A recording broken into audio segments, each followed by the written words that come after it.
morning. My name is Jillian Major. I'm a Sunday school teacher here at First Congregational Church, United Church of Christ in Muskegon, Michigan. Each week, I'll be sharing an affirmation and a story from the Progressive Christianity curriculum, which First Congregational Church has purchased, but we do not own the copyrights to. Today, our lesson is experiencing God as joy, and our affirmation of the week is, my joy is complete when I experience God's living presence within.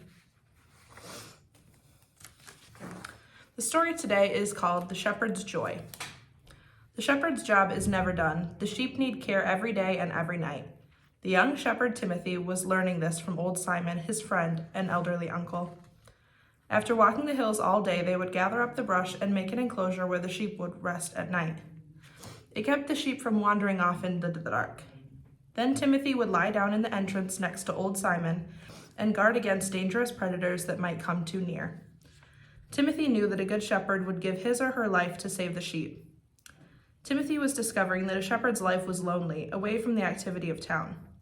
He couldn't play when his work was done like the children of the merchants. The shepherd's companions were other shepherds and, of course, the sheep. If they shared a meal over the evening fire, they told stories and sometimes talked of the Messiah. Timothy loved the way old Simon talked about the Messiah. Old Simon would tell stories in a quiet, thoughtful way that made Timothy feel special just to hear the words.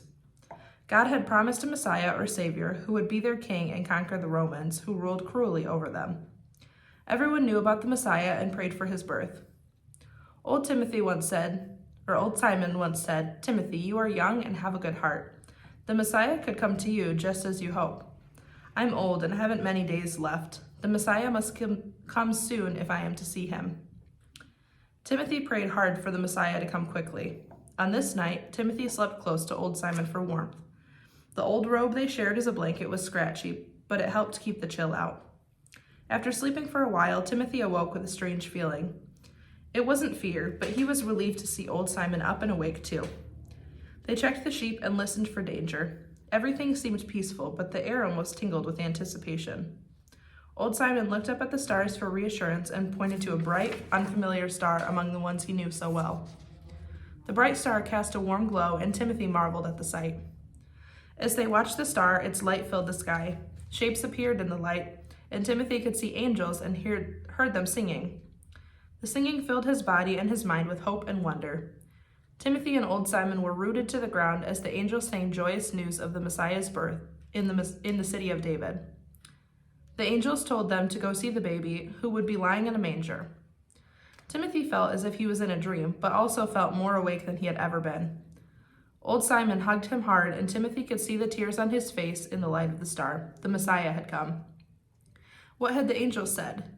They were to find the child in the city of David. That was Bethlehem, just over the hill. Timothy tugged on old Simon's rough sleeve and joyfully exclaimed, "We can see him! We can be the first ones to see him!" Old Simon and Timothy heard others shouting and saw them running over the fields. The angel had awakened many shepherds in the night.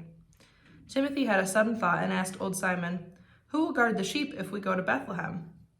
Old Simon thought carefully and then replied with confidence, "The angels have bid us to go see the Holy Child, so we must have faith that God will guard the sheep." Knowing their sheep were safe, they moved quickly toward the city.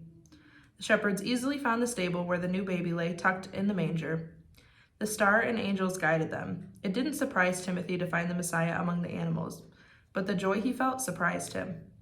He had never imagined joy so complete, so full and so deep. It was too much joy to hold. Timothy just let it flow through him.